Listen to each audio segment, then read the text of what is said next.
நான் கொடுக்க வேண்டிய பணம். இது அட்வான்ஸ் 25,000 ரூபா. இனி வாரம் கொடுத்துக்கிட்டே இருப்பேன். உங்க பணம் எனக்கு தேவையில்லை, எடுத்துட்டு போங்க. ஏன் போனை போட்டு வட்டி போடுறேன் குட்டி போடுறேன்னு சொல்லி என் தாலியா இருக்கவா? யார் பணமும் எனக்கு வேண்டாம்.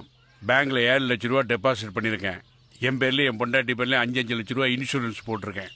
என் பொண்ணுக்கு 125 பவுன் நகை 5 லட்சம் சேர்த்து வச்சிருக்கேன். இது போதும்டா என் வாழ்க்கைக்கு. நீ நினைக்கிற மாதிரி இந்த சொத்தெல்லாம் எங்க அப்பனோ பாட்டனோ எனக்கு கொடுத்துட்டு போனது இல்ல.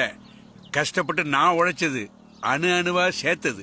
அப்பா அம்மா இல்லாத என்ன என் மாமா 200 ரூபாய்க்கு லீஸு குத்துட்டு போயிட்டான். அந்த 200 ரூபாய்க்காக 10 வயசுல இருந்து 10 வருஷம் கொத்தடிமையா கிடந்தேன்டா. 35 வயசுல நான் கல்யாணமே பண்ணிக்கிட்டேன். கைய ஊனி காலை ஊனி வயத்தை கட்டி வாயை கட்டி பெட்டி கடை மளிகை கடை ஹோட்டல்னு என்னென்னமோ ஆரம்பிச்சேன். எதுவுமே கை கொடுக்க ஹோட்டலை விற்க வேண்டிய நிலைமை வந்துருச்சு. பாத்திரத்தை ஏத்துட்டு போற வேனுக்கு பணம் கொடுக்க முடியாம 45 கிலோமீட்டர் 4 தடவை நானும் உங்க அம்மாவும்